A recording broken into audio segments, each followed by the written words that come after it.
Hello and welcome to the video. आज की video में हम लोग S B I P O का जो प्री का आज एग्ज़ाम हुआ है, 1 नवंबर है आज का जो शिफ्ट 1 का जो एग्ज़ाम था उसका एनालिसिस करेंगे कि पेपर कैसा आया था, बच्चों ने कितना अटेम्प्ट किया और कैसा क्या क्या आया था पेपर में।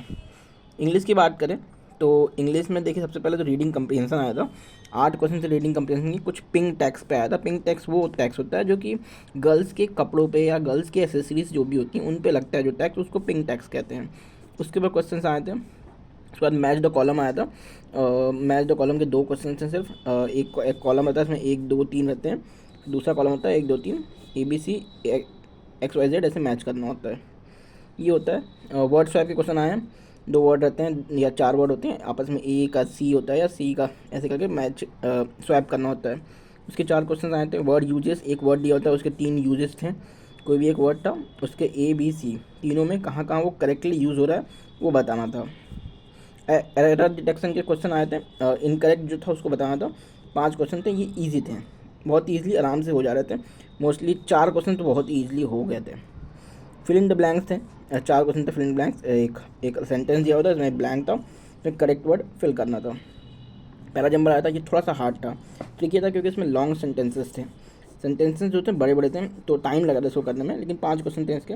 तो ओवरऑल पेपर की बात करें, इंग्लिश की बात करें तो English paper easy to moderate था, क्योंकि ये सब चीज़ें ईजी थी। पिंक टैक्स वाला भी ईजी था, reading comprehension, match the column, word swap, ये सब सारी चीज़ें ईजी थी। थोड़ा थोड़ा कुछ कुछ मॉडरेट भी था, लेकिन एवरेज कह सकते हैं, ये अच्छा था। तो बच्चों का इसमें जो अटैम्प्ट हुआ है वो 22 से 25 के बीच में अटैम्प्ट है। नॉर्मल अटैम्प्ट जो कि मैंने देखा है, एवरेज अटैम्प्ट वो इतना है। और कौन की बात करें, अगर आपने भी पेपर दिया है प्लीज़ अपना अपना अटैम्प्ट जरूर लिखिएगा, सेक्शन वाइज लेके अटैम्प्ट। इंग्लिश में आपने कितना अटैम्प्ट किया, कौन में कितना अटैम्प्ट किया और रीजनिंग में कितना अटैम्प्ट किया। और अगर आप नए आए चैनल पर तो सबसे पहले चैनल को सब्सक्राइब कर दीजिए। अब बात करते हैं कॉन्स की। कॉन्स में सबसे पहले मिसिंग नंबर सीरीज आया था। सबको लगा था कि रॉन्ग नंबर सीरीज आएगा, लेकिन इनका मिसिंग नंबर सीरीज आया। और मिसिंग नंबर 6 क्वेश्चन आए थे। क्वाड्रेटिक क्वेश्चन के 5 क्वेश्चन थे। क्वाड्रेटिक क्वेश्चन ईजी थी, बहुत ईजी क्वाड्रेटिक क्वेश्चन आई थी। अर्थमेटिक की बात करें तो अर्थमेटिक के सिर्फ और सिर्फ 8 क्वेश्चन थे। टाइम एंड वर्क था, पार्टनरशिप था, SIC आया था, मिक्स एंड रेशियो था, मेंसुरेशन था, boat and stream, partnership, average, profit and loss, ये सारे मतलब पूरा एक तरह से पूरा अर्थमेटिक आया था। सारे टॉपिक से क्वेश्चन हैं, सब कुछ था इसमें। ठीक है, बात करते हैं DI की बात करें तो देख सकते हैं, जैसे DI आई थी तो फर्स्ट एक DI आई थी जो कि table plus line based DI थी। इसमें 3 क्वेश्चन थे। ये 6 क्वेश्चन, 3 क्वेश्चन ईजी थे, इसमें 3 क्वेश्चन हार्ड थे। तो मैं इसको स्किप करने का मैं अगर सजेशन दूंगा, अगर आपने किया है तो ठीक है, क्योंकि टाइम इसमें ज़्यादा लग जाता और बहुत टाइम टेकिंग था ये क्वेश्चन। 6 क्वेश्चन थे टोटल। और टेबल DI की बात करें, इसमें भी 6 क्वेश्चन थे। एवरेज और परसेंटेज दिया हुआ था। 3 क्वेश्चन इसमें भी इजी थे, 3 क्वेश्चन बहुत ही हार्ड थे। कि एक केसलेट आई थी। केसलेट बहुत ही ज़्यादा ईजी थी, मतलब इंसान अगर अगर कोई भी अगर ढंग से पढ़ के गया हो तो वो 1 से 1.5 मिनट, मतलब 1 मिनट 30 सेकंड से 40 सेकंड के अंदर कर लेगा, इतना ईजी कैसलेट थी। मैक्सिमम 2 मिनट लगे, उससे ज़्यादा नहीं लगने वाला। 4 क्वेश्चन थे, 4 क्वेश्चन मतलब फ्री के क्वेश्चन थे, ये तो फ्री के आपको नंबर 4 नंबर मिल रहे थे। ये सारा एनालिसिस था क्वांट्स का। क्वांट्स में जो अटैम्प्ट हुए हैं, क्वांट्स में अटैम्प्ट नियर अबाउट 18 से 22 के बीच में अटैम्प्ट हुआ है सबका। इतना ही अटैम्प्ट, अगर आपने इतना अटैम्प्ट किया तो ये एक अच्छा अटैम्प्ट कहलाएगा। बात करते हैं रीजनिंग की।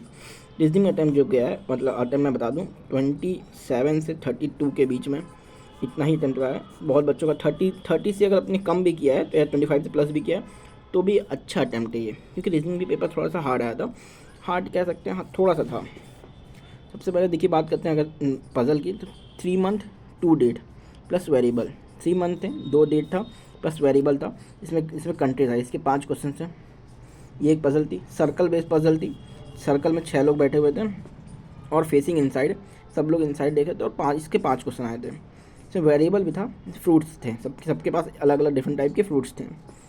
एक पज़ल आई थी 10 फ्लोर की, इसमें सिर्फ फ्लोर था, कोई वेरिएबल नहीं। 5 क्वेश्चन, ये ईजी था। सिंगल रो था, 4 इनसाइड 4 आउटसाइड, ये भी बहुत ईजी था, आराम से हो गया। 5 क्वेश्चन था। ऑर्डर एंड रैंकिंग आया था। 3 क्वेश्चन, ये वेट था। ये बहुत सारे बच्चों ने नहीं किया, क्योंकि ये लास्ट में करना होता है, तो ठीक है, कोई बात नहीं। ब्लड रिलेशन था, 3 क्वेश्चन, ये भी बहुत बच्चों ने स्किप किया था। चाइनीज़ कोडिंग आई थी, मुझे लगा कि इतनी सारी चीज़ें आई होंगी, पजल वगैरह आया है, ऑर्डर रैंकिंग आया, ब्लड रिलेशन, तो चाइनीज़ कोडिंग नहीं आई, बट चाइनीज़ कोडिंग भी आई थी और 3 से 4 नंबर चाइनीज़ कोडिंग भी थी। सिलॉक से सिर्फ और सिर्फ 2 क्वेश्चन थे, इनक्वलिटी थी ही नहीं। एक मीनिंगफुल वर्ड था, आई थिंक सॉरिंग था, इसका कुछ बताना था जो भी बन रहा था। पेयर फॉर्मेशन था, एक ही क्वेश्चन थे।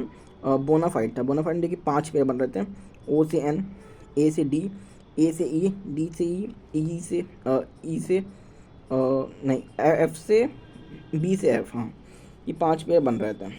ठीक है, तो अगर आपने ये अटैम्प्ट किया है तो अपना रीजनिंग का अटैम्प्ट जरूर बताइए कमेंट सेक्शन में। अपना सारा अटैम्प्ट ओवरऑल अटैम्प्ट आपने कितना किया है विथ एक्यूरेसी। देखिए अगर आपने इसमें ओवरऑल मैं बता दूँ, आपने 60 या 60 के आसपास अटैम्प्ट किया है और भी एक्यूरेसी के साथ, तो आपने मेन से तैयारी स्टार्ट कर दीजिए। क्योंकि 60 के ऊपर, अगर 60 ऊपर ही कट ऑफ जाएगा, उससे कम तो कट ऑफ का कुछ कह नहीं सकते, क्योंकि ये पहला ही शिफ्ट है और ये बाकी शिफ्ट आना बचा है। मे बी शायद IBPS PO की तरह इसमें भी पेपर हार्ड आ जाए तो कट ऑफ डाउन हो सकती है, बट 60 तक एक सेफ अटैम्प्ट हम लेके चल सकते हैं। क्योंकि SBI PO है, वैकेंसीज भी कम है, तो कट ऑफ इतना भी नहीं है कि 50 कम आ जाए, ऐसा भी नहीं होगा। 55 से ऊपर तो रहेगा ही रहेगा।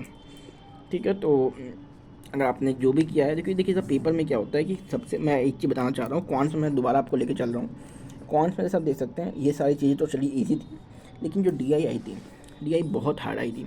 देखिए सारे टीचर्स ये सजेस्ट करते हैं कि हमें पहले केसलेट को साइड में करना चाहिए, केसलेट को अर्थमेटिक के बाद भी करना चाहिए। सबसे पहले तो हम लोग वन लाइनर्स करते हैं, ठीक, फिर DI पे जंप करते हैं। वन लाइनर्स चलिए ईजी था इस बार, लेकिन जो DI थी वो बहुत हार्ड थी। तो अगर जो एक समझदार बच्चा होगा उसने क्या किया, और DI को स्किप किया होगा, क्योंकि अगर आप एक DI बना रहे हैं, आपका टाइम जा रहा है और सिर्फ 3 क्वेश्चन ही कर पा रहे हैं उसमें, तो कोई मतलब नहीं उस DI को बनाने का, उसको स्किप करिए आप।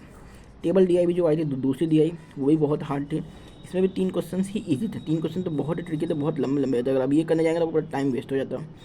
तो केसलेट भी आप ज़रूर देखिए, ऐसा नहीं कि केसलेट अगर आपके सामने आ रहा है तो आप उसको पूरा स्किप करके छोड़ देंगे, नहीं, एक बार उसको पढ़ लीजिए। आपको लगता है कि हार्ड है, आपको टाइम लगेगा बनाने में, तो तब छोड़ दीजिए उसको, वरना इसको करिए ज़रूर।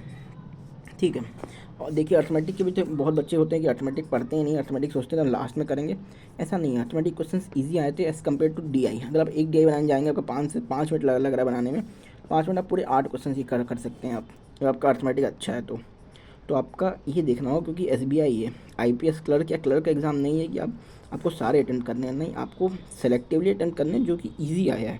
पेपर सब होता है, हार्ड ईजी दोनों होता है एक ही पेपर में, बस आपको चूज़ करना होता है आपको सही क्या करना है। आपको सबसे पहले क्वेश्चन की चॉइस करनी बहुत ज़रूरी होती है कि क्या हार्ड आया और क्या ईजी आया है। ठीक है, तो जो भी था ये मैंने आपको बता दिया, और भी मैं वीडियो डालने वाला हूँ। SBI का फर्स्ट शिफ्ट है, सेकंड शिफ्ट, थर्ड शिफ्ट, सबका वीडियो मैं डालने वाला हूँ। तो वीडियो चैनल पे बने रहिए। चैनल को आप सब्सक्राइब नहीं किया तो सबसे पहले चैनल को आप सब्सक्राइब कर दीजिए। मिलते हैं अगले वीडियो में, और प्लीज़ कमेंट जरूर करिएगा, आपने एग्ज़ाम दिया है अगर, तो कमेंट बॉक्स में कमेंट जरूर करिएगा।